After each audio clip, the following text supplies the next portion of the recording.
This is the voice of Ethan, and you're listening to the Love Potion podcast with T. Davey and Billy Cakes.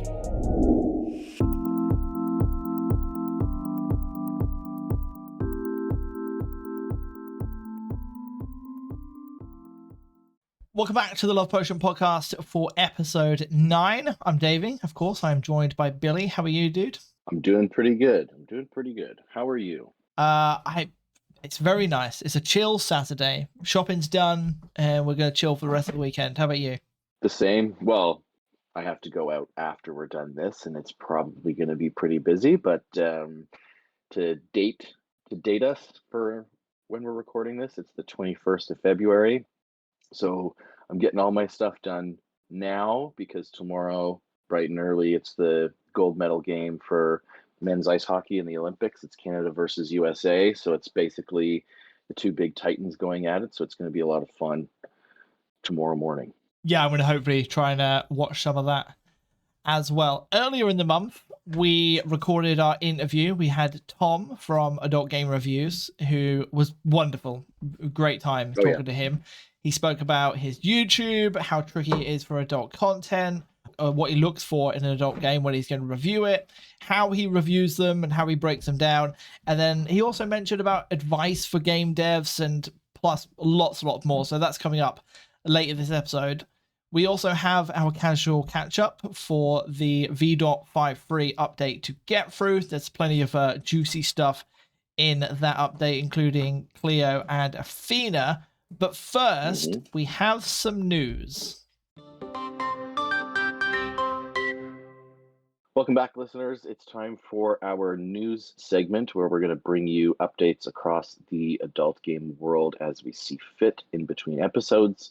The biggest piece that has recently come up is that adult games are no longer available in Russia due to Russian law. That's a big thing.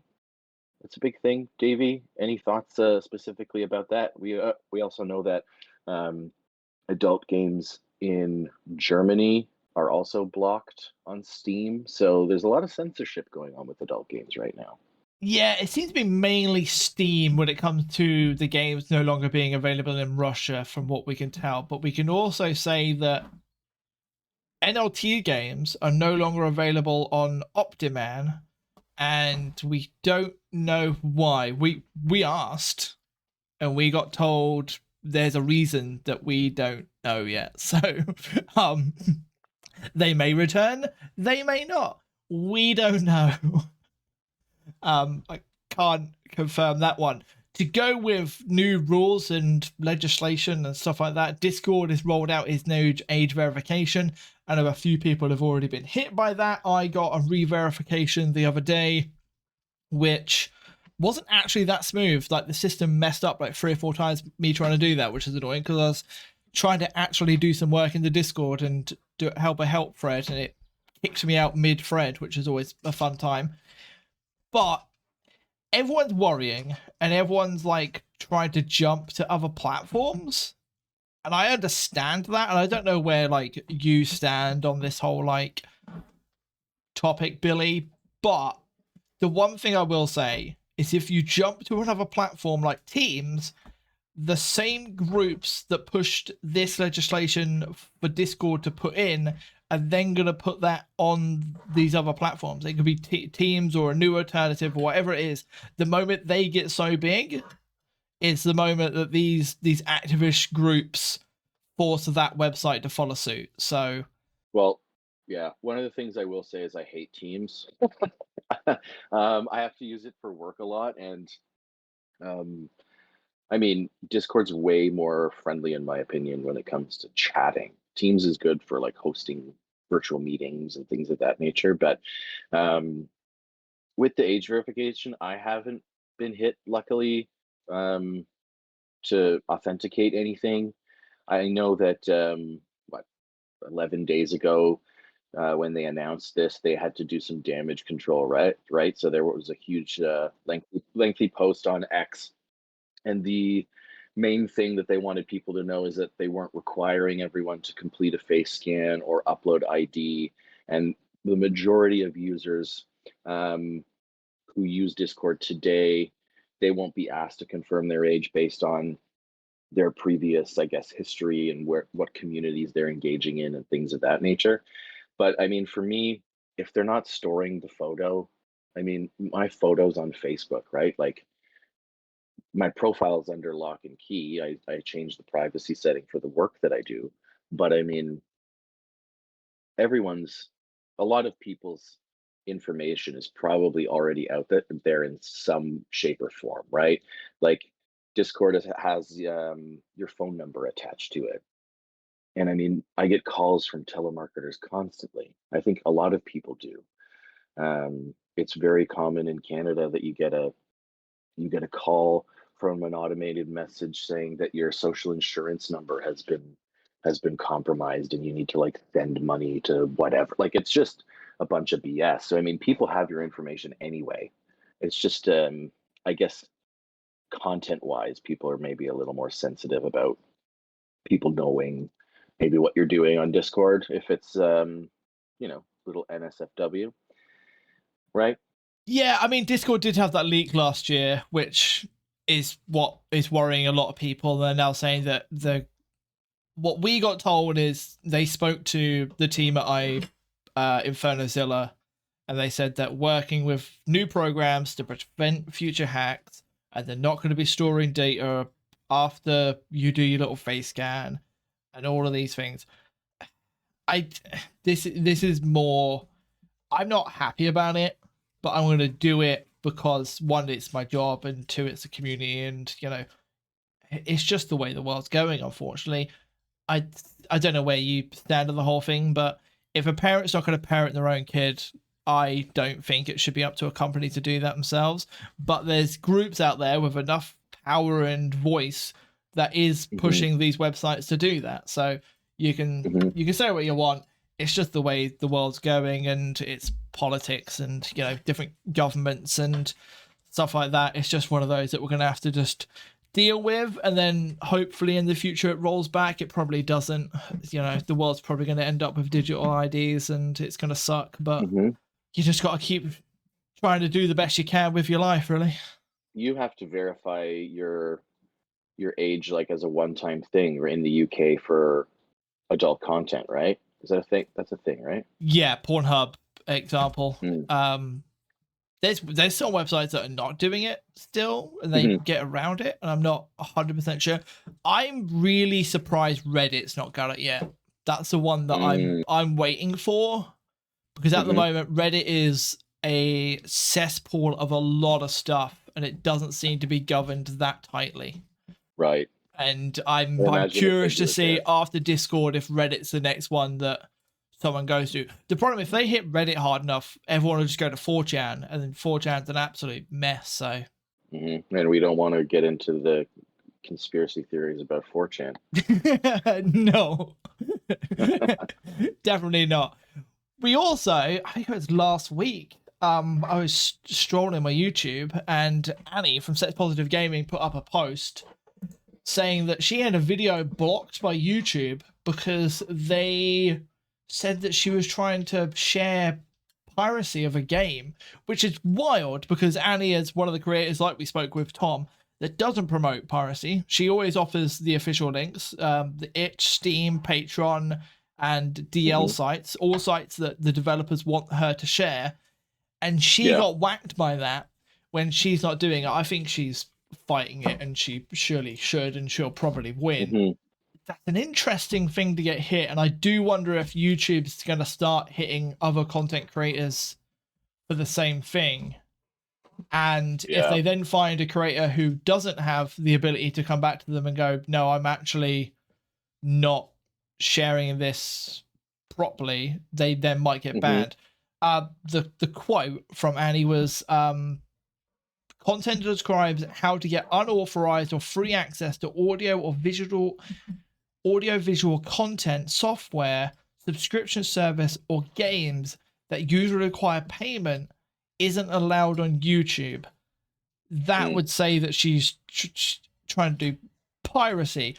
The one I could argue is itch.io, but itch.io is used by devs, and yes, you can get a free version of the game on there, but that's up to devs if they want to do it that way, which is odd. Also, whenever you share an adult game link on YouTube, there's a reason why NLT's website on the face of it is safe for work. And it's because if you share a link straight to YouTube, if that is then a not safe for work link, they'll pull that video down because that link's not safe to be clicked on, even if your channel's 18 plus. So what a lot of creators do, Annie or Tom, for example, is they'll put in like a Patreon link. They go to you, then go to their Patreon, and then you follow a link off that Patreon post to the game's website, so wherever you want to go. So I'm curious on that. It's another bad mark against YouTube when it comes to the adult gaming industry, and we're going to talk about that a lot later with Tom as well. So concerning. Do you have any thoughts on that? I mean, it's who's doing the QA for this? Like, is it just being screened through like some type of software that just will pick up a word or pick up something? I don't know how it all works. I think bot-wise, that is how most of YouTube runs, especially audio-wise, which is why we later on talk about what words you can say on YouTube. They will definitely do that. Like thumbnails, for sure, get bot-checked. Interesting. Yeah. Interesting. Yeah, I mean, I don't understand why would we restrict people from talking about certain things and making content that people are interested in. Like, that's the whole point of YouTube, to my understanding. Yeah. I mean, I watch a lot of like different content creators, like, you know, Minecraft streamers and like Pokemon streamers, because those are like the two things I like to watch on YouTube. You kind of put it on in the background and chill, or just like music videos and live performances. But I mean, when it comes to this type of stuff with adult games, I mean, if you're censoring it a bit, don't make it so restrictive that it's almost like impossible to share. You know what I mean? Yeah. And I mean, it's not hard to know what link would be official and what would not be if you're screening it with a software tool. If you see Itch, you see Patreon, then it's in theory clean, right? Yeah. That's what I think anyway, but who knows what they're doing. It takes me back a little bit. I don't know if you remember Belle Delphine when she done one of her music videos where she was in a bikini with paint slapping her bum on the ground quite a lot. And YouTube pulled her video and said it was basically pornographic and it wouldn't be up. And she got a lot of the large YouTube creators to back her up. And she sent a music video of Nicki Minaj back to YouTube and went, well, this is up on your YouTube site and you haven't demonetized this, so why are you demonetizing that? And YouTube said sorry and put a video back up. So you almost need the big creators to get whacked and then YouTube listens. It's unfortunate that probably our niche hasn't quite got the clout that it needs to have YouTube stand up and listen. It's coming. I think it's coming. I hope so. I do hope so. Fingers crossed. Things don't need to be so taboo and hushed, you know. It's like, you know, adult content and people consuming things to feel a certain way and do certain things has been part of humans since we've been humans, right? So it's like, you know, maybe you have to authenticate in order to watch content of a certain topic, you know, like, hey, your YouTube. Yeah, I was gonna say it's already linked to your Google, so yeah. Well, like or even just use the Authenticator app. You just like, we want to confirm that someone that's an adult is consuming this content. So go on Authenticator, type in the code, and then you can watch the content, kind of thing. Like, why make it more restrictive? Just put a screening tool if you're going to do anything, maybe. I don't know. Yeah. Well, I mean, if you've got an 18 plus account and someone's on a kid's YouTube account, they're not going to find your video anyway. So if you want to support content creators who are covering adult content, by the sounds of it, go to their Patreon. I know Annie's has a free tier and you can watch stuff over there. It's probably the best way of doing it, to be honest. And then they can upload to stuff like Vemo and then link it to their Patreon and is then not going through YouTube. And then if you want to throw them a couple of bucks to say thank you, there you go. You can do that. Shall we move on to the casual catch-up? Yep, we'll see you over there. I'm going to talk about version 5.3, the first update of 2026. Welcome back for the casual catch-up. of the Love Potion podcast for version 5.3. This is the first chapter update of 2026. It was a good one. Obviously, we would like any supporters to provide your thoughts and comments in our Love Potion podcast Discord channel. We can add your thoughts to this discussion when we get to it. For the next one, which will be version 5.6, first story update for February, which we'll talk about in March. Anyway, version 5.3 is full of content. We're doing a fair bit of running around, seeing a lot of different settings, I would say. The first thing is, after a little bit of Woodstead discussion, Ethan heads into the desert where he has to move a rock with his strength, right, Davey? In order to get to hell so he can move towards the Empyrean. For folks wondering, the Empyrean actually refers to the highest heaven in ancient and medieval cosmology, often described as a realm of pure light, fire, or the dwelling place of God. And this is evidently the dwelling place of God for us in Symphony of the Serpent.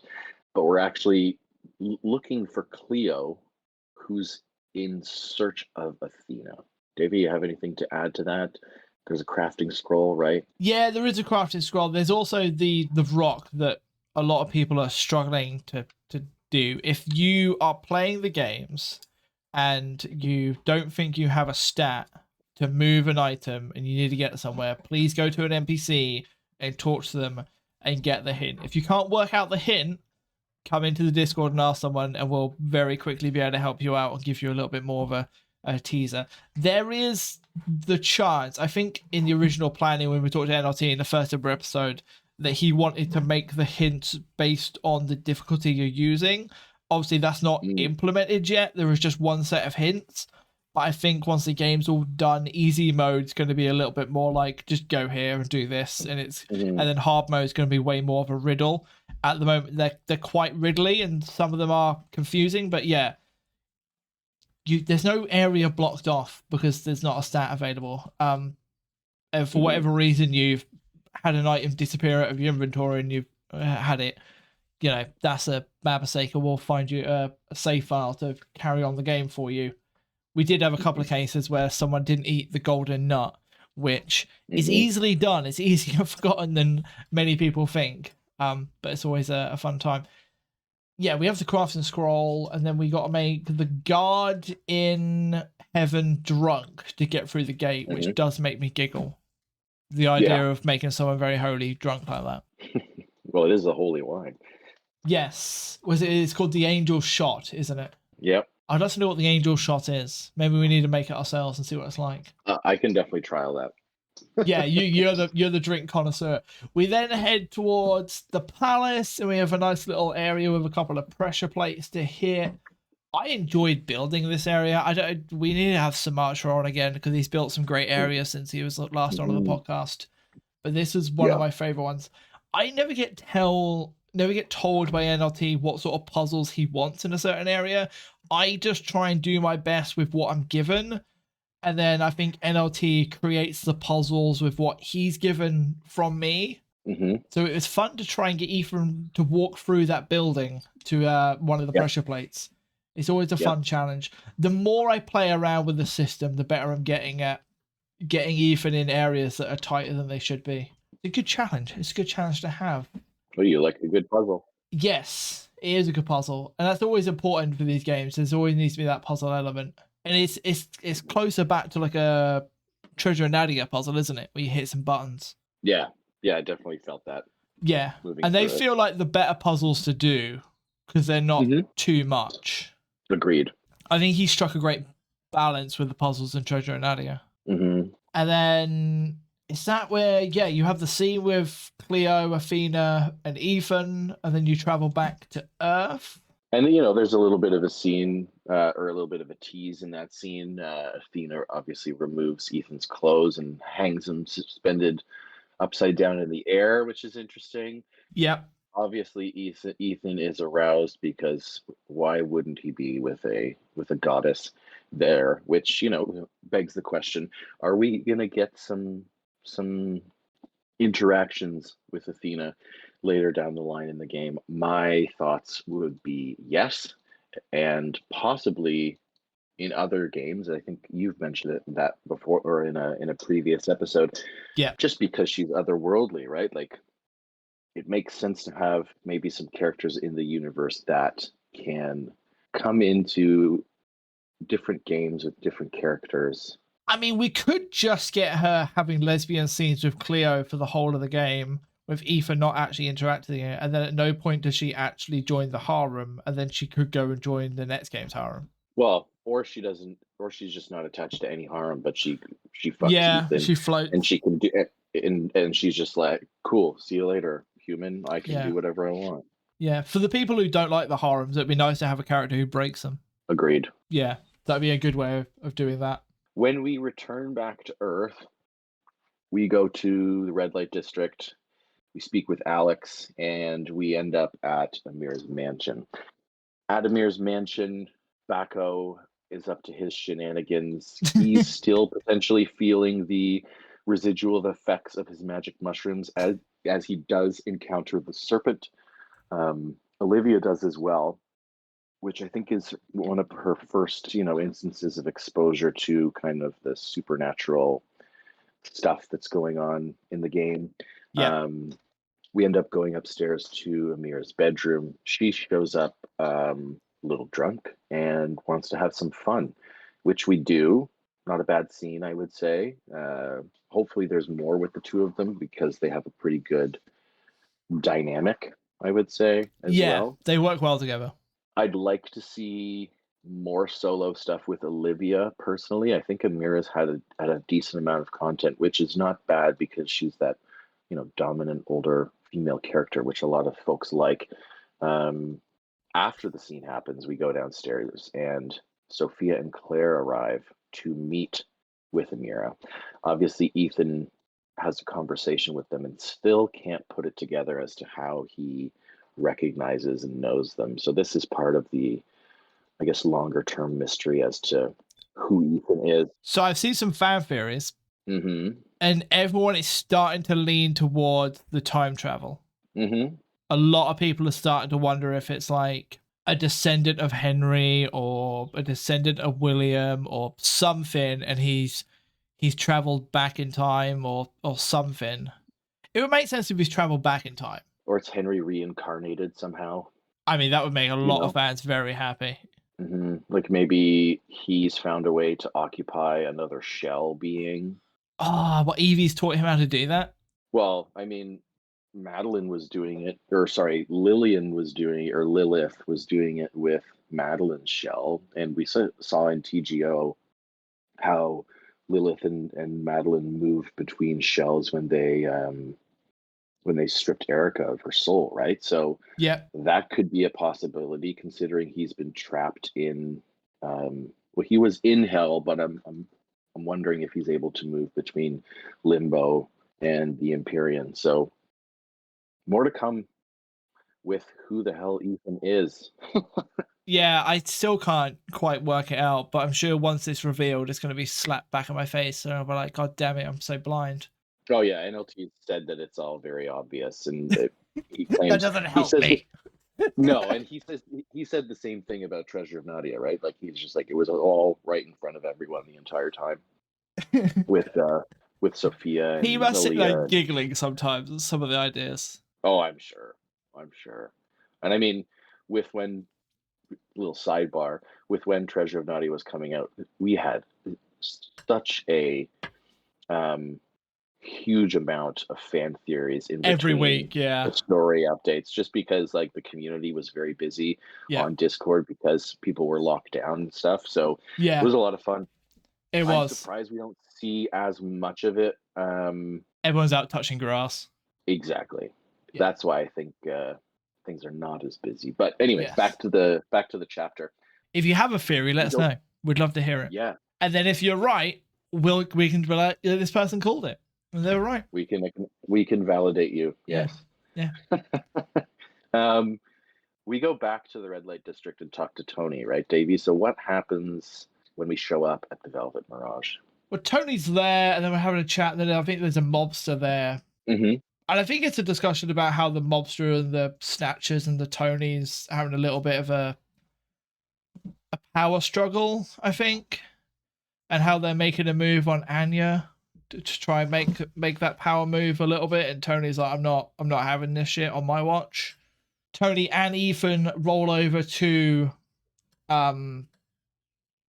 Anya's condo, and straight away when we were discussing this fight, I remember asking if we could have Tony be interacted in the fight. Like, he's an actual tool you can use in this fight. He blocks, he pushes enemies back.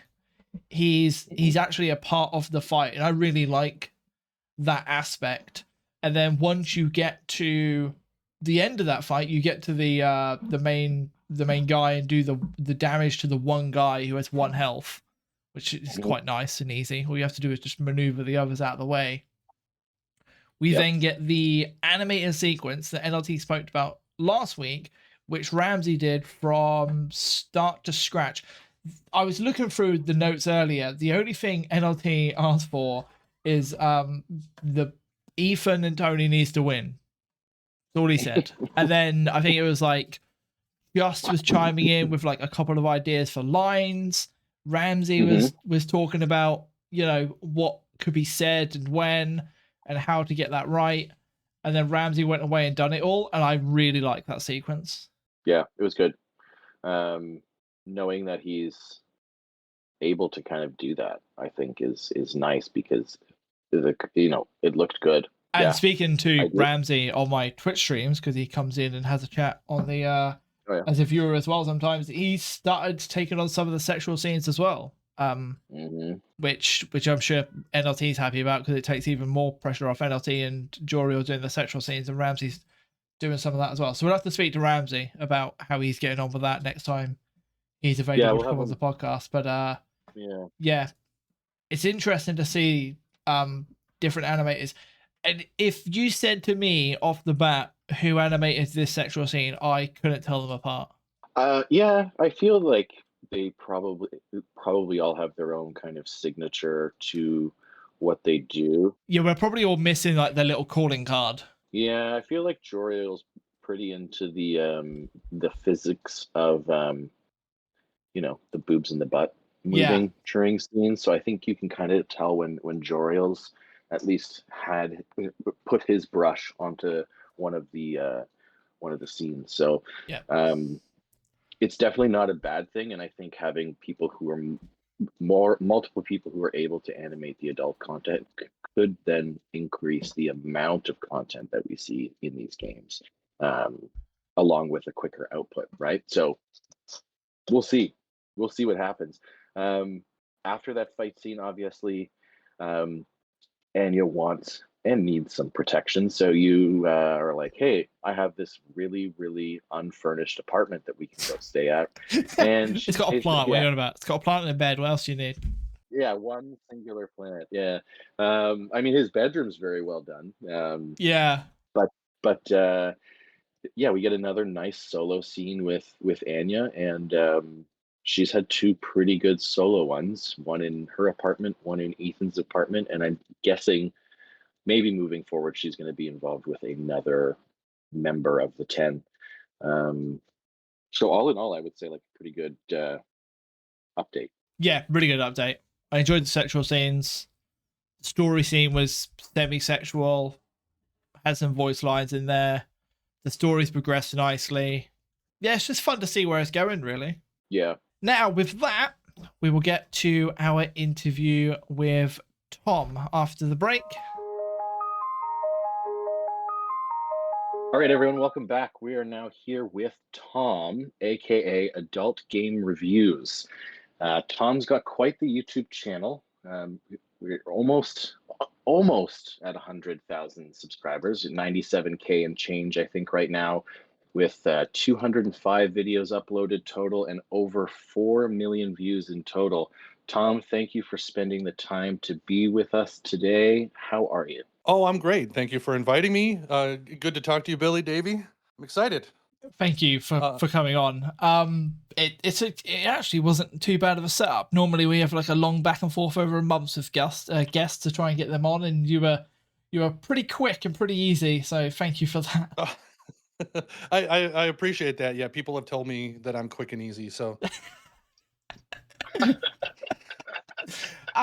We'll jump straight into the YouTube questions because yeah, this is why you're here and this is what you do. What inspired you to start a YouTube channel dedicated to adult games and reviewing them? oh man, I was thinking about this when when you kind of asked me that initially, and I think I've always wanted to create a YouTube channel. I've always been a gamer in general, and I started I think mid 2010s, and I stumbled upon a number of games after not having played many for many years, and I was like I was trying to get information. I was looking around and I found, SPG's channel, but I was like, where are the actual, like, I want someone to be critical as hell. Like I want to know what is in a game, and if it's any good, because I mean there's so many of these games out there, it's hard to get an idea. And I was like, well, this kind of aligned for me, where I was like I get to be critical, which I talk to my girlfriend. She knows I can be super critical. But then I also like to play. I'm a gamer, and I've really enjoyed the creative process with YouTube, and I was like, let me give it a shot. I mean, let me try this out. And it's been, I mean, I'm really glad I did. It's been fantastic. I've met a lot of awesome people, you guys included. So, I mean, Thanks. yeah, I feel like that's it. That's kind of it. It was just kind of the stars aligned a little bit. And then once COVID hit, it kind of gave me an opportunity where I wasn't doing anything else. So, Nice. Before we did this interview today, I caught up on some of your videos. The channel is new to me overall, because I mean my time has to be allocated in certain ways, so I can't necessarily do what you do. Your videos look really great. They're super polished, and they've been that way consistently. So I guess the question about that is this your first venture into YouTube, or have you been creating content prior to this channel? no, I've never done video editing or recording myself or anything like that before I started. I mean, I still listen to some of my very early videos, and I'm like, oh, it's one of those where I listen to that and I'm like, ooh, that was I didn't, I didn't have a whole lot of inflection, or I didn't have a lot of, I wasn't that interesting. And I think I'm lucky enough to have people around me who are honest with me, Mm, and I think that pushed me to get better. And so some of my early supporters, and also my girlfriend, and she's an editor, so she's super critical of some of the stuff that I do sometimes. So she's actually helped me quite a bit, and kind of get better at this, and kind of really put in the work and the effort to try to learn it. But I mean, no, I mean, I just I've tried to teach myself all this, and mostly through YouTube videos. And I'm glad you think they're really polished, because I still, when I look at a lot of my stuff, I'm like, oh, I could have done that better. We're our own worst critics sometimes. Yeah, I cannot agree enough. I also started around COVID because that also gave me the opportunity to not work in a kitchen as a chef and do some YouTube stuff. So fully relate to that. But I started with safe for work games. I started with Minecraft, Football Manager, and City Skylines, and Oh, then nice. stumbled into adult gaming because I found Treasure and Nadia, NLT's game. I found out that people were struggling with the puzzles and I was finding them quite easily. And I decided to start doing the guides on those. And then I was just like, okay, these are getting views. My other stuff isn't. I'm just going to rebrand and fully commit to this stuff. Um, for you, you went diving headfirst into adult games. Do you remember your first adult game you reviewed? Yeah, well, I mean, officially, it was Being a Dick. That was the first one that I did, because that was really, I think, it was right around, I'm trying to remember, I think it was like 2022, and it was right around the time where I had really kind of jumped back into it, where I played like Harem Hotel, at Treasure and Nadia, and Being a Dick. And seeing, like, I remember going online trying to figure out like what are some other games that I can play, and just seeing the level of like debate amongst people about all these games. I was like, oh well, let's start with a big one. I started with Being a Dick. And I mean, I think that point Treasure and Nadia had already like taken off or something. Like it was, that was already kind of a phenomenon at the time, where it was hard for me to find anyone who hadn't played it that was in the genre. But being a dick was still very like some people loved it, some people hated it, and so I was like, let's start with a controversial one. And Mhm.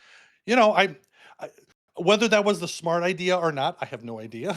But I felt like that was kind of a fun one to kind of pick apart, because you can get a lot of passion from their supporters. So that's kind of where I went first, and I still every once in a while get a comment on the very first one, and I'm like, please don't comment on that one. Like it's so old. I need to redo it. But yeah, I'm pretty sure it was being a dick if I have to remember correctly. Nice. Me being the non-YouTube guy, um, do YouTube rules impact reviewing adult games, or have you, much like I would assume Davey, figured out kind of the way to kind of skirt around any issues? Oh man, it is rough. It is rough. There have been a few times, especially last summer, where I was like, man, I just need to. If there was another platform, I may have just moved over there because the rules for adult content is a lot more strict than almost anything else. And the problem is they don't really state it clearly, so it's kind of a moving target. Sometimes, I'll do one thing and all of a sudden it'll go through and I have ads on it, and sometimes I'll go through and it'll completely be limited, and then it'll be like shadow banned, and it's really in half the time I have no idea why specifically. So there's been times where I've had to make, it feels like an Amish video where it's like everyone is completely clothed and there's absolutely nothing going on that could even be construed incorrectly. And even then, sometimes it will get limited as far as advertising goes. So I mean, YouTube is been very difficult to kind of navigate. I've gotten better over time. Even if you look at my channel, like the first something like 20 videos were all age restricted straight up. And so I worked Mm. very hard to try to make it a little bit more, user friendly or YouTube friendly or however you want to say it, which is why even now some of my compilation videos, like I have to cut games out sometimes because there's nothing I can show.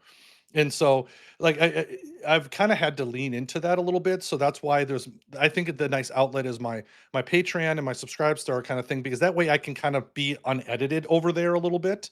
Whereas Mhm. YouTube, I usually have to heavily edit myself, just because you never know what the YouTube gods are going to like and dislike at that moment.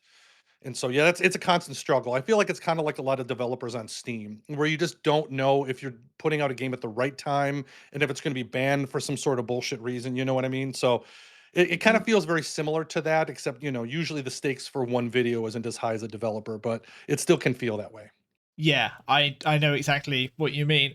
I remember having a discussion with Annie from Six Positive Gaming. I think it was last year, and we had a discussion about the wording you can use. Like, you can't use the word kink, you can't use the word Yep. fetish. So instead, you've Yep. got to use the word flavor, and all those little nuances you've got to put in your vocabulary just to get around the little traps that YouTube set in their bots.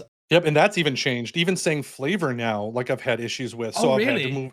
change that over to like that's why I'm like even games like I think Fetish Locator has always been kind of a bane in my existence a little bit. Not because it's a bad game, because I'm like, how the hell do I talk about this? I think my first video I was like, well, it's a lettuce locator, and I was doing shit like that. And Mm. people would comment being like, what game are you talking about? I'm like, well, damn it. And so then I changed it to F locator, and then like love and sex second base, for instance, I would be like love and second base, and you have to do stupid shit like that and just hope that people get it, because if I say anything, then no one will see it. Mm. So that's been the biggest issue with YouTube in general, is just you never know exactly what they're going to like and what they don't like on any given day. Yeah, so many hoops to jump through. We are your channel is approaching 100,000 subscribers. At what point did you think, okay, this is now taken off? I'll be honest with you, I still don't. I'm like, Mm. I'm like, yeah, it's hitting 100,000 subscribers, and I'm like, no, it's not. Like, I'm still at like, I'm still like, I was perfectly happy like when I was doing the channel, and I remember getting to like 10,000 subscribers. I was like, sweet, I did it. I got there. I'm at 10,000. I mean, probably not going to get any more than that. And the fact that it's kind of gone up, I think it really kind of sunk in that I was like, oh, this is actually not this is actually doing pretty well was after 30. I think that was in my head that I'm like, if I ever get to like 30,000 subscribers, I'm like, wow, I kind of did it because it's hard to measure how big this niche is, right? Like Hmm. it's you hear about games that are selling like 100,000 copies on Steam, and I'm like, is that real? Is that a real number? And so I'm it's even to this day, I'm kind of like, is this really taking off? Like I think I kind of go with the attitude that I'm expecting it to just fall apart at any moment. And I want to be able to say that, you know what, I did my best and this has been a fun experience, and kind of look at it that way, because you never know. Again, kind of going back to the last question, what YouTube is going to do. Like if they just one day were like, your channel is banned, you can't talk about this shit anymore, I'd be like, yep, that seems about right. so so I mean, like every day that it kind of goes by, and I'm able to kind of put out a video or do that kind of stuff, it feels, if it, I don't, what is it, I'm very grateful for it. I still don't really expect that. Oh, okay, cool. I'm gonna get 100,000. That's it. I'm done. And I don't know what the future is going to look like. So I just, try to stay in the present as much as I can with it. I don't know if that was too rambling, Do you but have any? No, that was great. That was great. Do you have anything special planned if you or when you hit 100K? We're gonna put that positive energy out there. yeah, I'm going to try. I don't know. I tend to, as a lot of my supporters know, I tend to bite off more than I can chew. Like I tend to be like, I want to do all these things, and I just quite literally do not have the time. But I want to try to do a gigantic tier list of every game I've ever played. And that's gonna take a long time. Like, for me, I'm probably gonna be doing, like, a bunch of, like, backer streams and stuff like that where I go through the games, and I'm just gonna have to compile it all together because I wanna be able to combine all the games that I've ever done and put it in a tier list, and I think people would enjoy that, and I think it'd be kinda convenient and helpful for them too. That's the goal. That's what I want to do. But I mean, I have no idea how long that's going to take me. So if I'm able to get it done, or even close to it when I hit 100,000, that'd be fantastic. But truly, I have no idea if I'm going to be able to get it done in that time. I have a really unfair question. Where are the 4 Sure. NLT games going on this tier list? Ooh, I don't know. Should I spoil it? We'll have Lost Epidemic, and we'll have the Genesis Order. We'll leave the other 2 for you for your video. Oh, okay. So okay. So I might this might be a completely based kind of problematic take for you guys, but with the Genesis Order, I actually like the Genesis Order more than I like Treasure of Nadia personally. Oh um shit! well, a lot of people are going to be like, oh, this asshole, what is he doesn't know anything. But no, I really enjoyed the Genesis Order because it was kind of the culmination of a number of different storylines, and plus I thought Mhm. you could kind of tell that just kind of like mechanically, and just a lot of the, I'm trying to think of the right word. Just graphically, just a lot of the different stuff all came together. Like even in like Symphony of the Serpent, which I barely jumped into, I haven't played it. Like the Genesis Order doesn't look that different as far as how beautiful it is compared to the Symphony of the Serpent, where I'm like, I think the Genesis Order looks better than the other two. Mm. You know what I mean? And so I'm I get like, what you mean. Yeah. yeah. And so for me, I think it just kind of, I just ended up kind of liking it more, and I enjoyed that a little bit more. And Lust Epidemic, if oh man, I haven't even thought about what grade I would give it at the moment. Um, to be honest, I'm gonna have to remind myself of Lust Epidemic. It feels like a million years ago, but I have just played the Genesis Order not too long ago, and I'd say I'd probably give that one an A. Um, but that's me. Treasure and Nadia, I think I would probably put in the high B area. Mhm. Because I think there's some things about it I really liked, but the little bit of grindiness, I'm not a big fan of the grindy aspects. Yeah. No, that's fair. I mean, with any of these games, for me, if there's a grind, it completely turns me off because, like I said earlier, I have to be very intentional with my time when playing these. So I can't even imagine what it's like to you if you get into like just an absolute slog fest and you're like, Oh for man, God's sake. and I go by the rule: if the grind has purpose, Mm, it can be okay. It can be kind of enjoyable sometimes, right? But if the grind kind of feels like you're just kind of wasting your time a little bit, that's when I kind of take issue with it. And I don't necessarily think any of the games had grind with zero purpose, but I do think it felt like in Treasure Night it could drag out just a little bit. But you know, in general, the relationships and stuff like that in Treasure and Nadia, so many people love that. Can I just interject one sec? Sorry, Billy. You say you don't have time for things. What's your playtime on Stardew Valley and like No Man's Sky? Don't you start? Don't start with me, Kate. Listen, No Man's Sky was from when I was very ill last year. I sunk a bunch of good hours into it, and Stardew's the perfect game for when I commute, because if I'm going into the office, I have 2 hours on the train each day, like dedicated, like straight at it. So I also, live with my wife, so having, No Man's Sky and Stardew on the TV is a little bit easier than going down to my basement and playing adult games. I think she would rather one over the other. So Oh man, I Stardew Valley I accept your is like a battle. bird feeder to my girlfriend.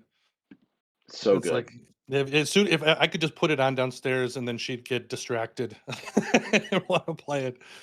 It's so good. I've never done that. I've never done that intentionally. If she listens to this, Tom, how do you keep up with new releases? And do you have any tips for people looking to discover new or underrated, underappreciated adult games outside of watching your videos? oh, outside of my videos, well, no, that's kind of the eternal struggle for me because there's so many different sources, right? And there was a while Mm, there that I wanted to I was like, is there a way for me to create something to at least kind of update people?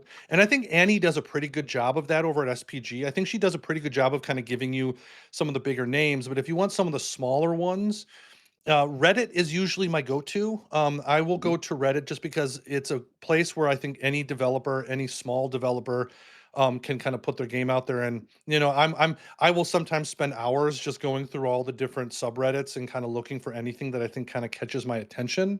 But that's kind of hard. I know Itch, for instance, their search feature in Itch is probably one of the worst I've ever seen, and I hate it. And It's Itch really awful. needs to redo that shit. It's so bad. Their UI and that whole website, I just want them to throw it in the bin. Correct. Yes. No, I'm right there with you. And Steam, Steam only has certain games that are actually allowed. And anymore with all the AI bullshit, there's so much AI just garbage on there that it's, I get tired of going through all the AI stuff. So if I have to give anyone one simple place to look, I would actually go to Reddit because for me, it's besides Reddit, I actually get a lot of people coming to me now being like, "Hey, have you seen this game?" And so then it's kind of up to me to kind of filter out what people have seen or what I think is actually good. And so for me, I'm kind of lazy with it nowadays, but if you really want a place for yourself, I would definitely check out Reddit. Use that clout while you get it. That's what you do. Exactly. Well, I get to be a little bit lazy. So when a game does then catch your eye, and you then go, okay, I'm going to give this a little bit of time. You decide to do a review. What do you look for first when you're reviewing an adult game? Is it story? Is it gameplay? Is it art? Or is there just like a vibe with it? Um, That's a really, really good question, and I think it kind of differs depending on kind of what I'm looking at. So let me give you an example. Like, I am one of the few people it feels like sometimes that really like Honey Select and Honey Select 2 games. Like, I like those types of games, and the problem with those games is they all look the same. And even the best ones, like you get like a Turnum, which looks fantastic for a Honey Select game. You get some of the others that like look more basic. It's like you can't really base it around looks that much. So I have to be like, is this an interesting topic? Is this, as far as story goes? But really, I think the thing that stands out the most to me is probably what build is it on? Like how far along is it? Because I try not to look at any games until I feel like it's about halfway done. And I've made mistakes. I've looked at games way too early and I've looked at games really late, but I try to see what the build is. And if it's at least halfway, I don't hate how it looks. And I think the story kind of catches me, then I will usually kind of put it on my list. For something to really jump up my list for me to try more closely is usually it's kind of word of mouth. If I'm like, oh, this game seems kind of interesting, and the people will come to me organically, being like, "Have you checked this out? Have you checked this out?" Which has happened over the years. I think that happened with Wildcats, for instance. People are like, "Have you checked out Wildcats?" And I was like, "I have never heard of this game, but people have been telling me about it. I think it looks pretty interesting. It's about a topic I've never seen before, like volleyball." And so, yeah, okay, I'll give it a shot. You know what I mean? It's not necessarily just one thing. So for instance, like Daz games, for instance, like for NLT, there's some developers when they come out with stuff, like I'll be honest, like NLT, that I will immediately bump up the list. If I think the developer is trustworthy and someone Mhm. that I is going to actually complete a game, because that's been such a problem, they automatically kind of get first billing a little bit, because I don't want to recommend any game to people and it dies, which has happened to me over the years, and I hate it. I hate when that happens because it feels like I've let people down, and I don't want to do that. So I want to make sure that I kind of push the developers who are actually going to finish their game, and that way when I suggest it, it's like it's kind of my name on the line. That was going to lend into our next question, which is about approaching reviews, depending on whether games in a state on Patreon or if it's fully complete and released on Steam. So I would say you kind of answered that. And I guess I can summarize is you want it to be at least halfway and showing promise of completion, so you don't let folks down and express high hopes and then it's just gone to shit, Exactly. Yeah. essentially. Yeah, yeah. I mean, um, if I find a game that I haven't heard of that's complete that people say I should play, I automatically will put that at the top of the list. Like that is one where I mm, try to give preferential treatment to completed games. But I mean, finding true completed games, right now feels like it's actually a lot harder than I was hoping it to be. And so when a game does complete, like Chasing Sunset just completed, or Come Home is going to be completing, I think officially pretty soon. I will be immediately like, as soon as I know it's complete, I will be immediately bumping those past everything else. And so that's why I reviewed Chasing Sunsets right when it came, right ideally when it finished, but timing is always an issue. But that's why I probably will review Come Home fully right when it actually completes as well. I think it might have just completed. I actually don't know. I have to double check the date. Would you be more critical to a game that is fully released on Steam than versus a game that's 50% on Patreon? No. I tend to be more critical to the games that actually are more popular. And I mm, know people don't like that, but like I'm going to be a lot more critical of like a what's a big one, like a Carib like a Eternum release. I'm going to be a lot more critical with an Eternum release than I'm going to be for a first time developer that's halfway done. Like I do not try to. I mean, I try not to be too you know uh, playing favorites or anything like that. I don't like to do that specifically, but mm, when I have a brand new developer who's usually just a guy or a gal, and they're putting something out, I don't want to tear it apart, unless I feel like it's deserving of it. And so I try not to do that. But then again, I also try to only focus on games that I think people will like. I try not to. There was a while there where I was doing like very like first take kind of reviews where I would take a look at a game and then I would kind of give my honest thoughts that, and people didn't like it. And I'll be honest, I don't think it was something that a lot of people didn't watch. And I think sometimes it could be a little unfair. So I try to stay away from that anyway. That's fair.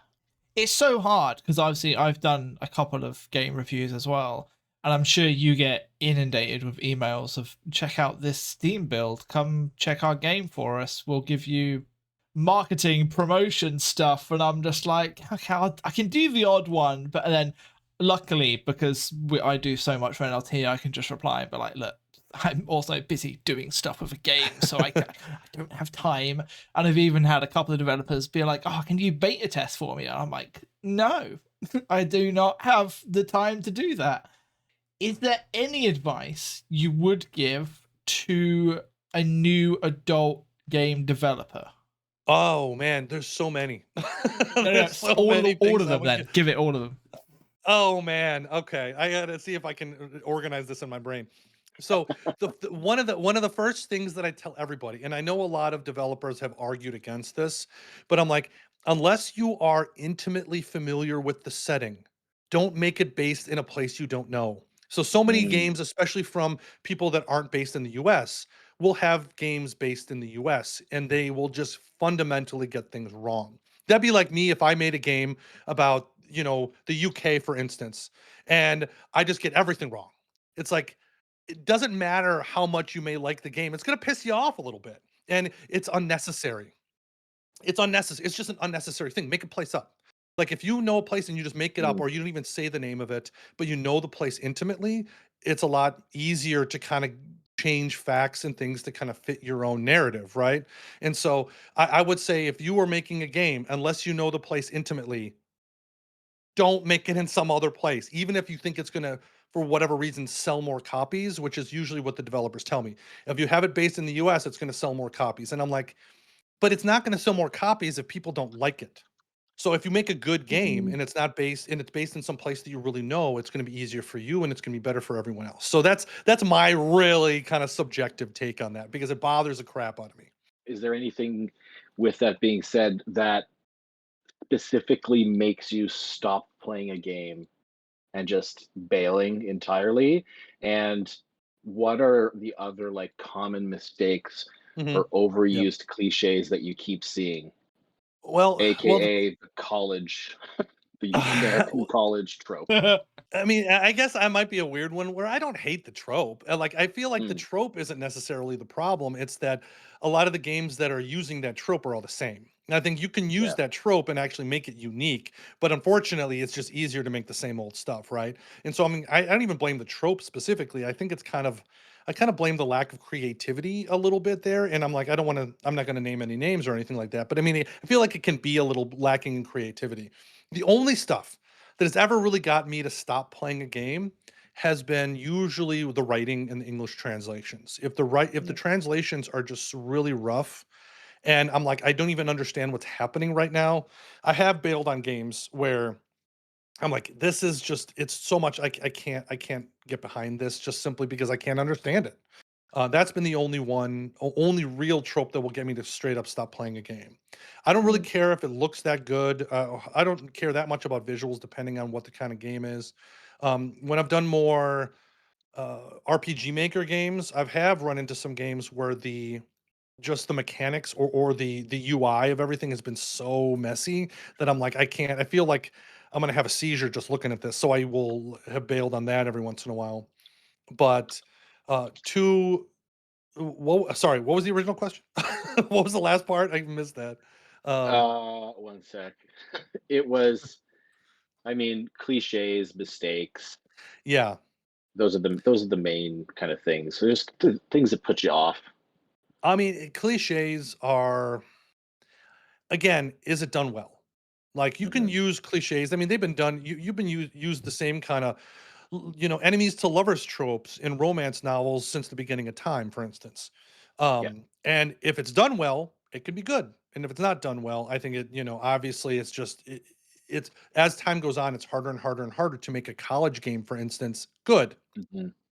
And so that's kind of it. I mean, like any game can be good using almost any trope. It's just how creative is the person behind it and how good is the execution. So I don't know if that's kind of a cop out answer, but I don't think there's any specific trope that I feel like is overused. I just feel like the execution kind of lacks sometimes. So, if you could take one thing from this current generation of adult games and just tell all developers to stop doing it and delete that one little thing, what would you do? Okay. The one little thing that all the adult developers do. Oh man, I don't know if I have a great answer for this other than the one thing that bothers the crap out of me. There's two well, okay, so there's two things and they kind of are similar. It's if I have to just put it into an umbrella, it's a little bit of the lack of attention to detail. Like if you're expecting us to kind of connect with a story, like when you have I'm going to use one where you have someone and they're supposed to be living in this house and there's nothing on the walls. Like that doesn't it feels like I'm in a simulation. I'm like, how the hell are we supposed to connect to this? And then the other and it's little thing well, it's little things like that where I'm like, okay, so you have the main character like sleeping in the bed with their shoes on. And I'm like, who the fuck does that?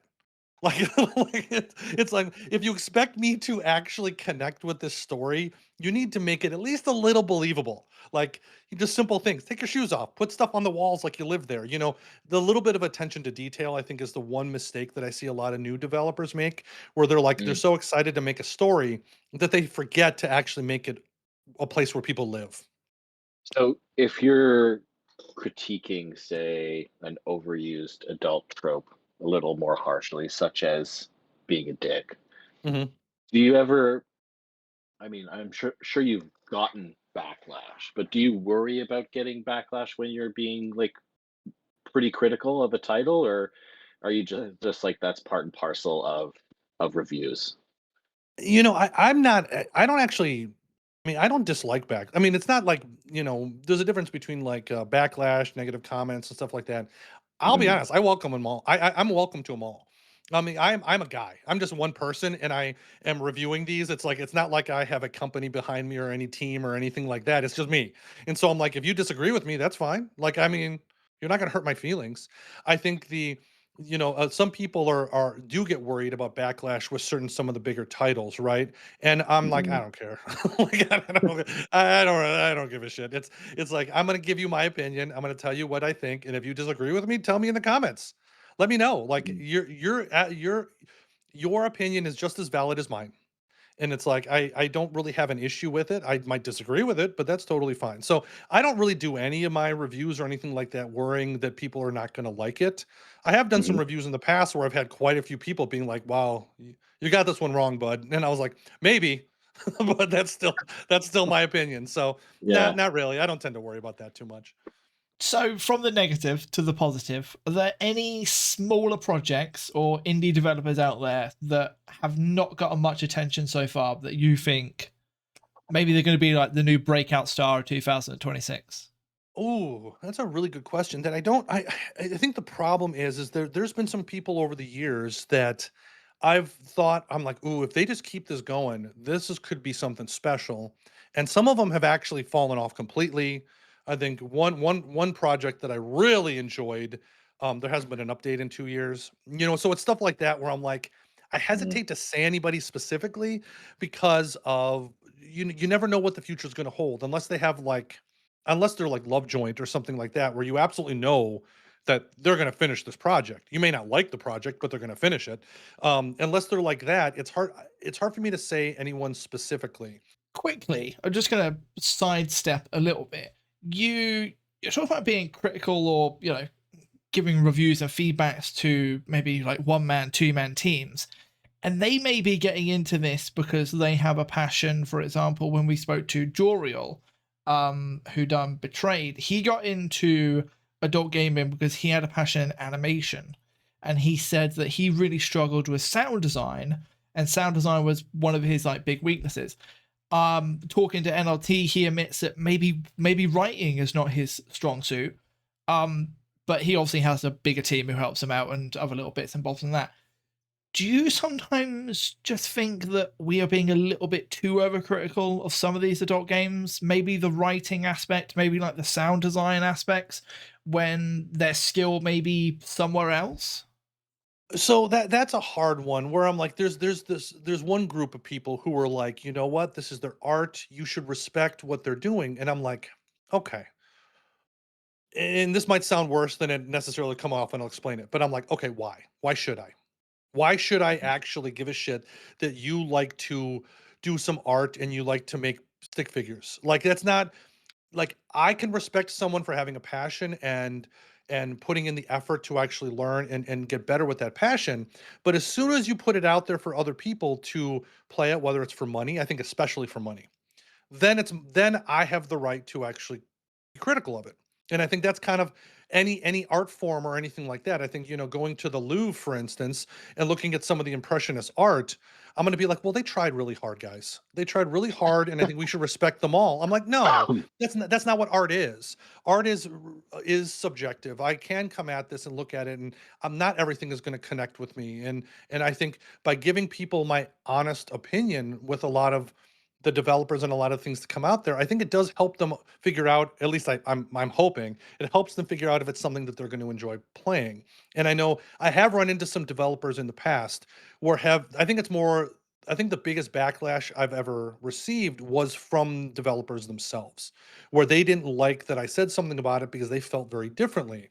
And I think I really appreciate that there are some developers that will appreciate, reviews and being critical of it because they don't get a lot of honest feedback. They want to actually understand and improve.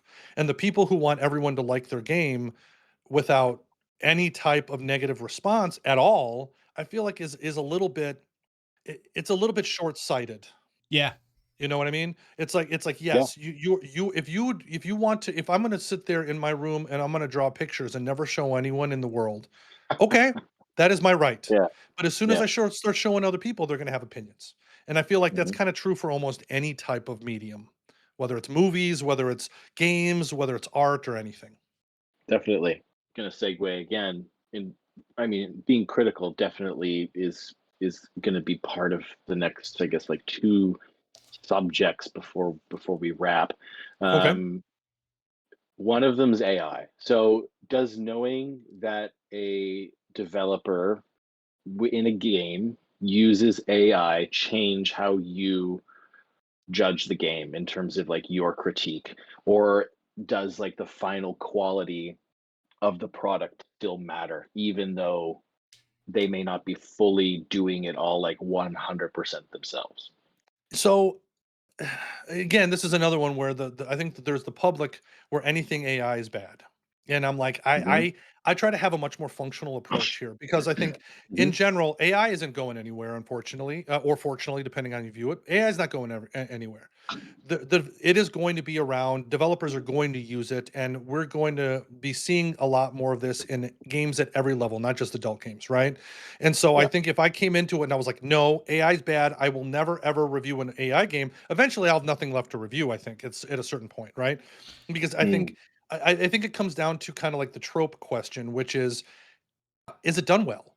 Because I so much of the AI garbage, and I will call it this on Steam, is all the same. It's all the same. It's done poorly, and it's just you can tell it was just easy cash grab where they threw stuff out there to try to get people to buy it.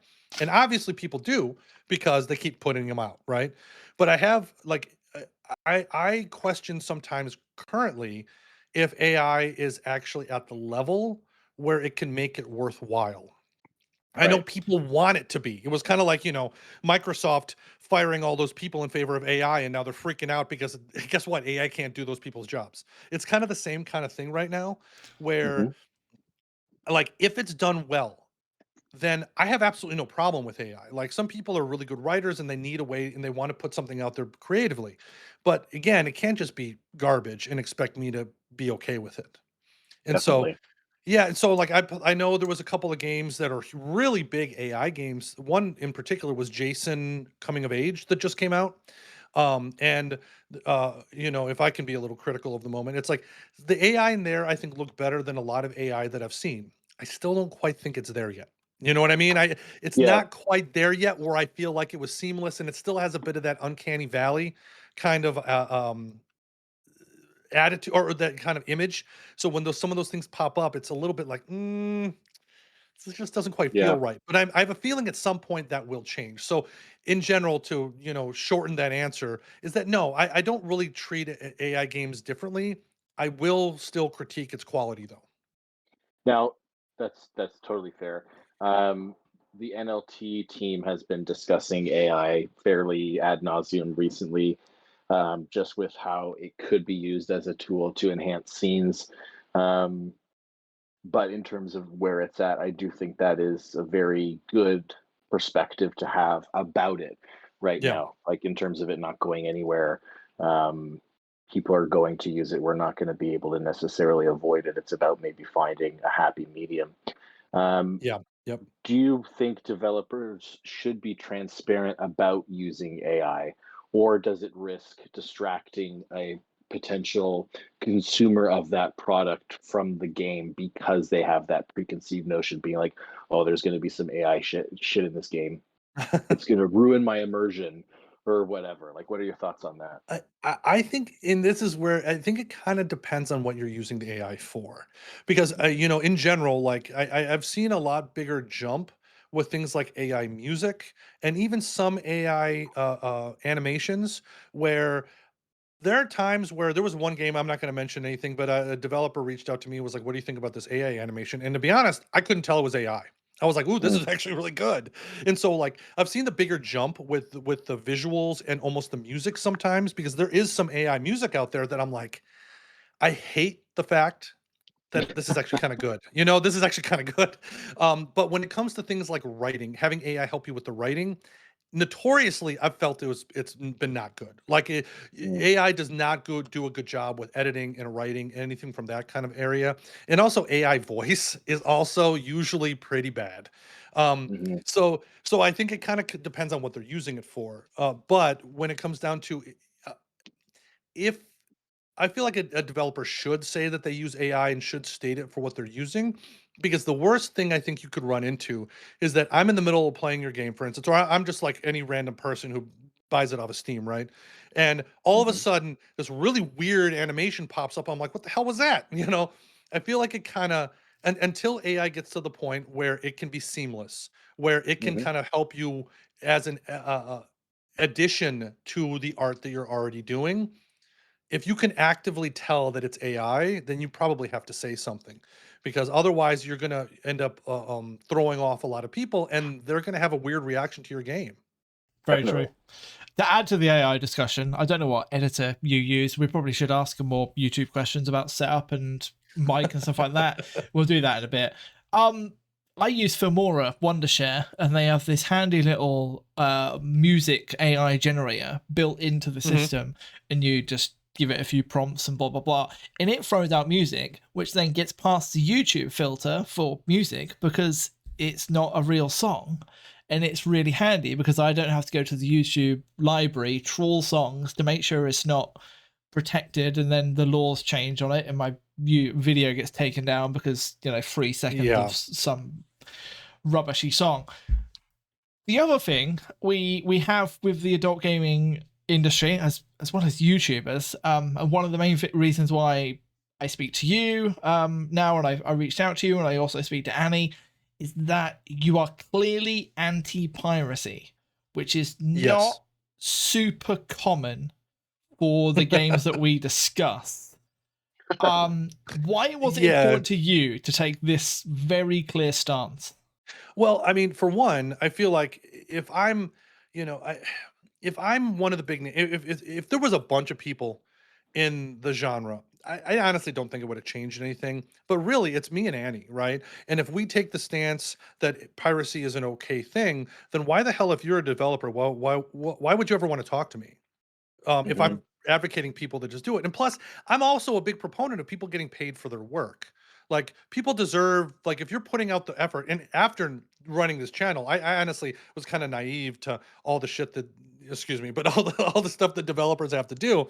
And, after kind of learning all the stuff that they have to do, I'm like, they absolutely deserve to get paid something for their work if they're putting it out there for some type of pay. So even if I'm Mhm. not a big fan of a game, I have only once ever refunded a game that I bought off of Steam in the adult game genre. Like, and that was simply because it was a kind of a bait and switch, and I was like, absolutely not. This is just a scam. But other than that, even if I don't like a game, even if I don't continue it or review it, I absolutely won't refund it.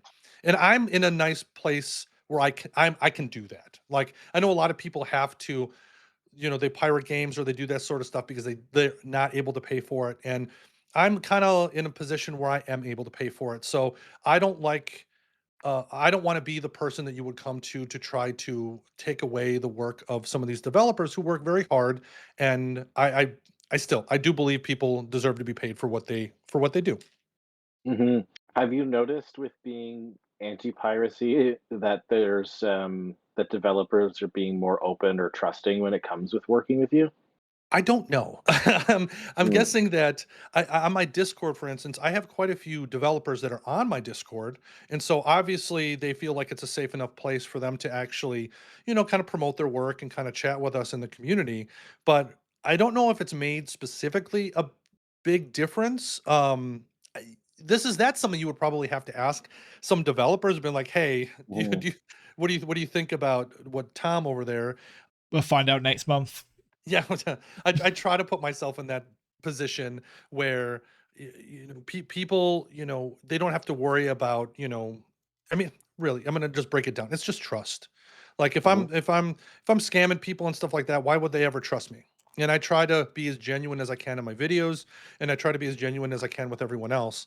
I'm sure some of the answers I've even given today may may kind of bite me in the ass a little bit, but I don't know if it will. But I think people can trust me because they know I'm going to actually be honest with them. And I think it's the same thing with the piracy. I don't like that because I do think people should um, be get paid for their work, and hopefully people see that and actually think that's a good thing. No, I agree. I've got a very similar mindset to you. I do the video guides for NLT's games, Hmm. and I edit them to Oh, I've hell probably to seen make some of them, yours. yeah, to make them as short as possible so everyone Hmm. can get to the point without wasting any of their time, because I think everybody's time is valuable in this day and age, and you don't want to Yeah. waste it. And I also don't want to be taking money away from anyone, because if anyone creates a project, they're doing it because they want to feed their family or feed themselves or whatever. So yeah, I definitely Yeah. agree with that. I was gonna say most game developers, like I would say 95% of them don't make any money from this.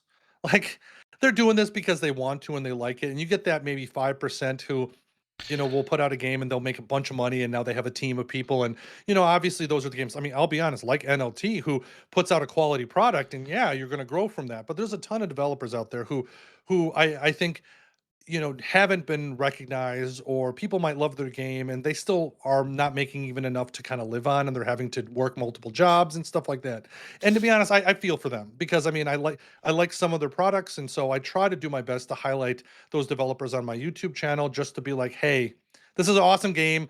Go check them out. And honestly, I'm never sure how much of an effect that really has, but I hope it does.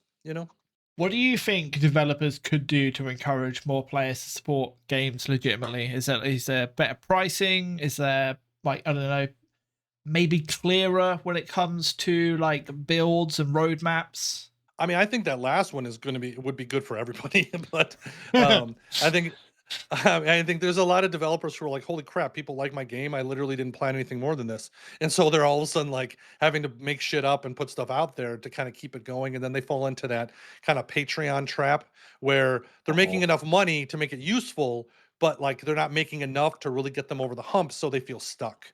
But I think the roadmap and everything like that would be absolutely great. I mean, would be great. And I do know some people that specifically who have played way more adult games than I've ever played, honestly, who have started to pull back on buying many games that are in development simply because they don't trust that it'll finish, or they don't trust that um that as they're playing it, some bullshit might happen where all of a sudden they wasted their money.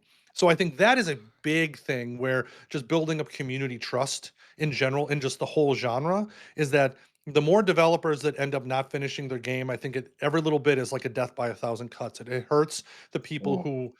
who put out who were supportive, who gave their money willingly, or even gave a lot more money, through the Patreon. So every time that happens, I feel like that hurts the community as a whole. But to your original question, what can developers do to get people to buy things more readily, as it were? I don't know that I mean, the people who are willing to buy the games are going to be willing to buy the games, and the people who are going to pirate games are probably still going to pirate games. So unfortunately, Mhm. I don't know if there's anything that's going to actually change those people's mentality. I mean, Right. maybe things improve in their financial situation more individually. That might increase it. But Mhm.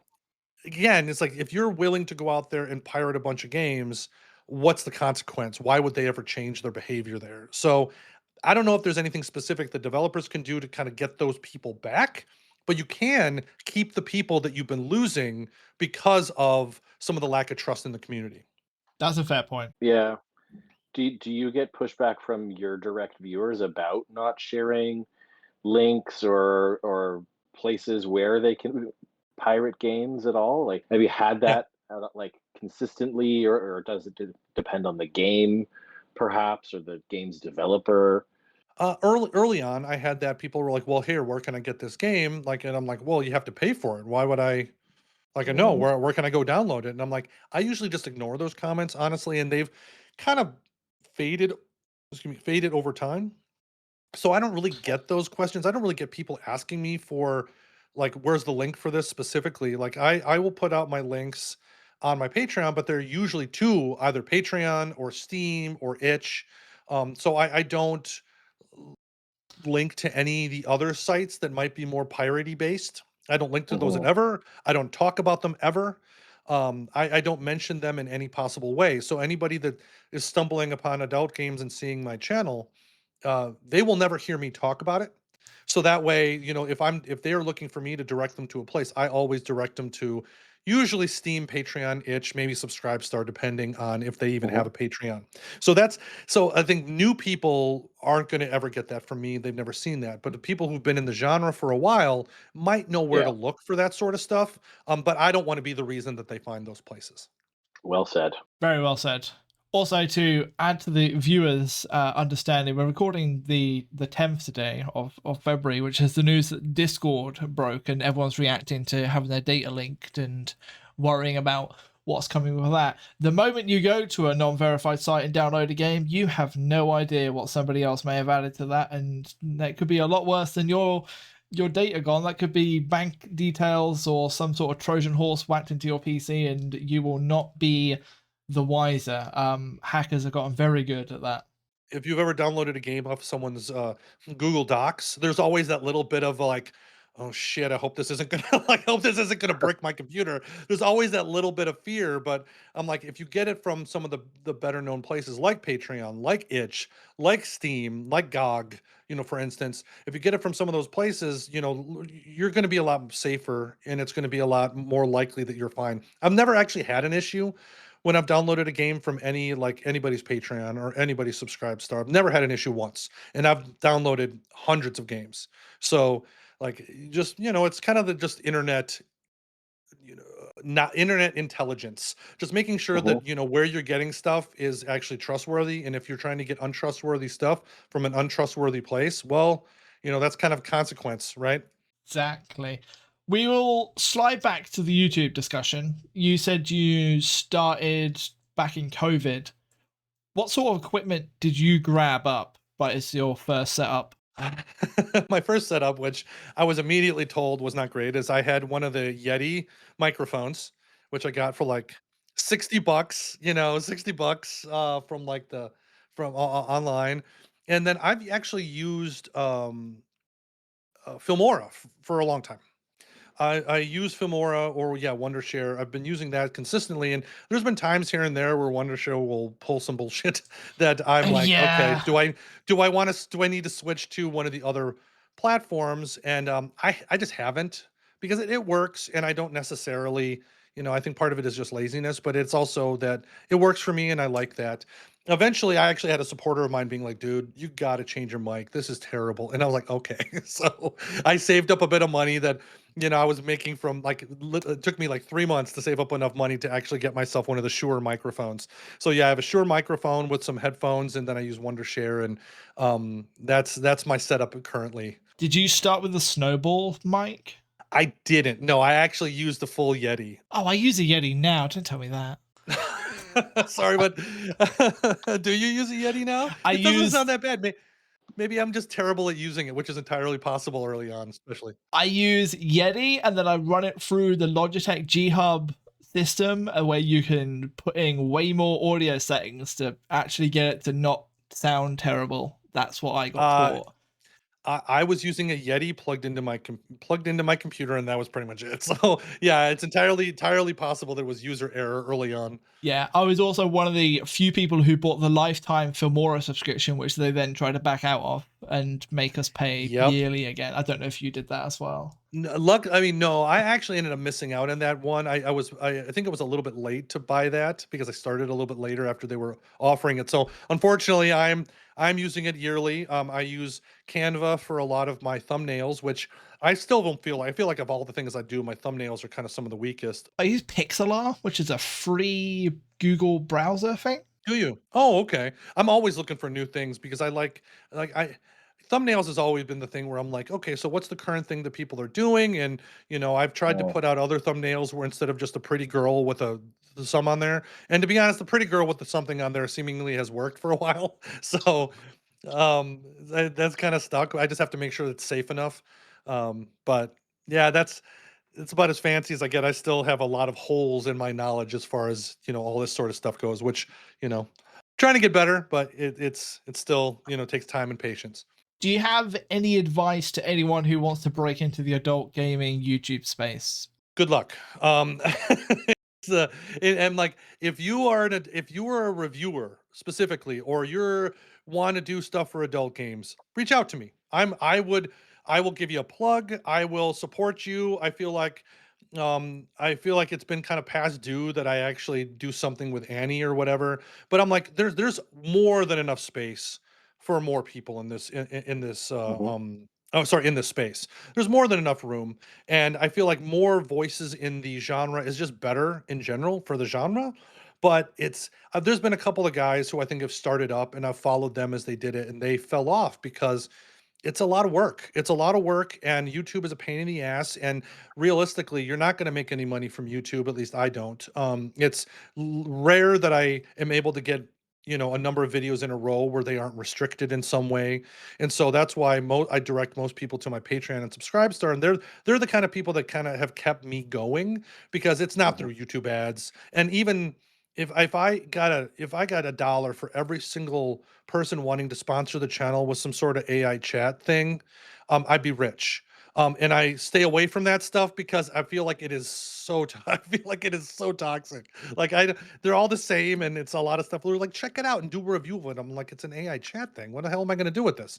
Um, so, I mean, if you want to get into it, or you have gotten into it and I just haven't found you yet, let me know. Reach out to me. You can see my email address over there on YouTube, or you can come over to the Discord and I'll talk to you. But realistically, good luck. It's not been easy. It's hard to I think it's pretty hard to get in on the YouTube content creation game if you haven't already been doing it for a few years. I mean, this is a sidebar. Like my wife watches a lot of like lifestyle vloggers on Hmm. YouTube, and they've Yep. been doing it for like over a decade. And obviously it's their livelihood, but that's because they've built up such a basis for it, right? So like Yep. you need to Yep. have that infrastructure and that following and consistency and the means. Well, and that's also about the right timing too. Like I think Mhm. luckily enough, when I started this channel during COVID, everyone was stuck at home and they were, many of them were forced to watch my videos. So, I mean, I feel like it was kind of good timing a little bit. I think I'll be honest, I think Annie actually even had better timing because she started, I think, right at the beginning of COVID, whereas I started Mm. actually about a year and a half in. And like starting it now is difficult because I think less people are watching YouTube. There's more people on TikTok and Instagram and these other types of media, sites. Yeah, Mhm. and anymore it feels like you're constantly trying to struggle to keep up. Luckily enough for me, I'm like I have a full-time job. I'm actually in school, and so the Yeah. Patreon is really just there to help me kind of keep like things running where I'm not going into debt every single month. And I Mhm. do it because I like it, right? It's like if you're doing this to try to, especially in the adult game space on YouTube, to try to make money, man, you will gonna have to be a lot better than I am, which I'll be honest is not going to be that hard. Might not be that hard, but it is not going to be easy to make money on YouTube in general. Just unless you are one of the big names. Yeah, That's I'm that. also got friends who are they got like a movie review channels, and I couldn't do what they do because they sit there editing videos for like 8-9 hours a day, and I'm like, that's Oof. not it's not happening. It's not happening. Not a Nope. chance. Mm-mm. Yep. And they sometimes do Twitch on the side. I do Twitch on the side as well. I do like 2 streams a week, and that is enough for I, me. I've been streaming one hour a week over there on Picardo and Joystick because they don't have any limitations on adult games, but it's also it's their smaller platforms, and so I'm going to start doing more streams over there, and I'm doing some private going to start doing some private streams for my Patreon and Subscribestar a little bit because I mean streaming is fun. It's just it's hard to find the time to do it, so I'm trying to work that out right now. Yep. Let's talk about some of non-adult games. What have you been playing recently? Oh man, I'm a big Marvel Rivals player. I used to play Overwatch a lot, and then they they nerfed some of the characters that I liked, and that pissed me off. So I happened to move over to Marvel Rivals, and I've been playing it ever since, and I love it. Like I still am like I'm like level 76 or something in Marvel Rivals, and I played I think one competitive match by mistake. So I'm not a competitive player, but I play quick play, and I just like to play the different characters, and it's something that I've absolutely loved. That I will do for 15 20 minutes here at a time when I have a chance. Some of the other games that I've really like, I played Kingdom Come Deliverance 2, which is just a phenomenal game. I still haven't beat it because, it's so long. Baldur's Gate 3 was another game that I played for probably way too many hours. But that's kind of it. I don't have a whole lot of time for brand new stuff. I haven't even played Obscura yet, which I know everyone's been in my Discord has been yelling at me that I need to play. But like, yeah, when I have the chance, I kind of jump over to Marvel Rivals just because I'm like, I think I'm addicted. But most of my time is spent with adult games, actually. I'm back on that Fallout grind because of the show Oh, and man. just falling in love with Fallout 4. And I've been playing New Vegas as well, and I've been like really getting into the settlement building in Fallout 4 and trying to min-max that. Oh man, that was so good. Especially with all the mods and stuff like there. You can kind of play these games forever. Yeah. Billy, what have you been playing? I am so not exciting. I've been a Pokemon guy honestly since I was 9, 10 years old.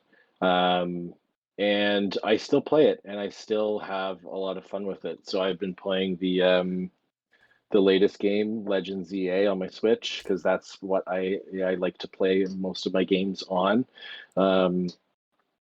It's been fun. I mean, during COVID, I played an exorbitant amount of hours of Animal Crossing, and they just put out a new update, the 3.0 update, and added a whole bunch of like content and stuff to it.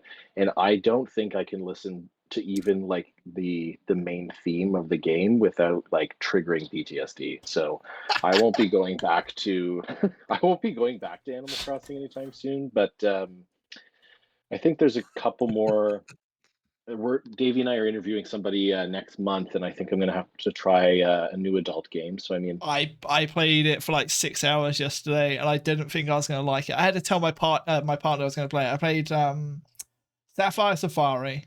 We should have the dev coming on next month to talk. There's a spoiler for you patrons, and I don't know if you've seen it, Tom, but it's Pokemon Go or Pokemon Snap, but with furries, and I didn't think I'd like it. And the game mechanics of it is so addictive. I sat here for like 6 hours. okay. I have seen it. I unfortunately I have to kind of in general I have to stay away from games that I just straight up cannot put on YouTube. And Sapphire Safari is one of those games. Yeah, that not a chance. Literally, I would not be able to show anything. So No, it's kind of like there's so many good games that I'd love to be able to show on YouTube, and I just cannot. No, not a chance. Tom, what is next for adult game reviews? That is the question I've been thinking about probably weekly for the last 3 years. I mean, right now, there's a lot of stuff that I really want to do that I unfortunately just probably don't have the time for. Like we have my girlfriend and I actually have a podcast that we were going to put out for adult game reviews where we talk about different flavors and different topics and stuff like that, just for the patrons and things like that. But that has been kind of slow going since we're so busy and that kind of thing. Right now, other than the streaming, I feel like it's kind of status quo, trying to just play as many games as I can, review as many games as I can. But right now, I don't really know what is going to come next. I think a lot of it is me having to stay a little bit flexible with what kind of stuff ends up popping up. And I felt like YouTube, what was it, last summer? No, Steam and YouTube last summer that all of a sudden got real heavy with the censorship. A lot of my plans ended up going by the wayside just simply because I had to kind of deal with that. So right now, with all the stuff that I'm going on, I, just streaming a bit more and continuing to review games and, and we'll see, we'll see how long I do this and, and if people stop watching at some point, well, then I'll know it's done. But for now, I feel like I'm just going to keep on chugging along. Great. I mean, I think you've already kind of mentioned them, but for those listening as we wrap up, thank you for sticking with us for a great conversation, I would say. I appreciate it. Where can people find you and support your work? Tom, the guy from Adult Game Reviews. I mean, really, I'm happy if you are over on my YouTube and you just watch my videos and you like and you comment every once in a while, I'm perfectly happy. If you want to do more than that, you can go over to my Patreon or my Subscribe Star, and you can get some exclusive content there. I try to put a little bit of like my thoughts where they're a little more unfiltered than I could put on YouTube in most of my videos. And a lot of my compilations, I'll add the games or put in some footage that I can't really put on YouTube too. So if you want to support me over there, that's kind of where I would direct people. And if you really want to catch my streams every once in a while, you can go over and check out joystick.tv or picardo.tv, and my links for that are on the description on any of my YouTube videos. I think actually they might not be. The one over my Discord, I should say, is the better place to kind of get more information. And if you can always join the community and kind of say hi, and it's free for a lot of people. If you want to support me there, you get colorful titles and stuff like that as well. But yeah, if as long as you watch the videos, I'm happy. But if you want to do more than that, I would definitely come and check out the Discord or Patreon and Subscribe Star. Tom, I can't thank you enough. It's been a great conversation. I feel like we could have gone on all night. We'll definitely have to have you back at some point. And I appreciate it. I'd be happy to. Yeah, it's been a great discussion. I'm sure we've got many more topics we can dive into, and your love for visual novels and all of the fun, juicy stuff like that. Tom, thank you very much for joining us. We will. Yeah, thanks. Oh yeah, I appreciate it. Thank you for having me, guys. It was great to talk to you. We will definitely leave some links in the description so people can go check you out. And until next time, toodaloos. That was a great interview with Tom, I would say, Davey. We want to thank him for coming on. Hopefully we'll have him back at some point soon, and maybe we can talk about a few specific titles, get into some nitty-gritty recommendations. It's always a nice thing to share with one another. Next episode, we have a fun interview with another adult developer coming. Do you want to tell us a little bit about that, Davey, and walk us off here? Yeah, so we have an interview coming up with Kinky Fridays. They've published a few games. They have a couple of games that we will talk about. The main title we would like to talk about is their Pokemon Snap-like game, which is Sapphire Safari. The demo is available out on Steam. Early access is on Steam. It has a 9 out of 10 rating on Steam, a 4.1 out of 5 on GOG. It was winner of Top Monster Game of 2025 by Sex Positive Gaming. It also won Best Furry Game by Adult Games Week of 2025 as well. It has a very clear roadmap, and I played probably about 6 hours of it in one day. The gameplay mechanics are very addictive, and I found myself enjoying it. So we're going to talk to Kinky Friday. I believe they also stream on Twitch, where they do Q&As as well. So we're going to talk about a little bit about their games. They said they've got about 20 years worth of experience in the industry. So we've got a lot to get through with them. They're another big developer, and we're excited to have them on. And that will probably be that for this one. I would like to thank you everyone for listening. If you made it to the end, the word or the little phrase of the episode will be holy wine. Put that in the comment. Don't get too drunk on that one. Hit like, hit subscribe, and we will catch you next month. Until then, peace out. Bye-bye.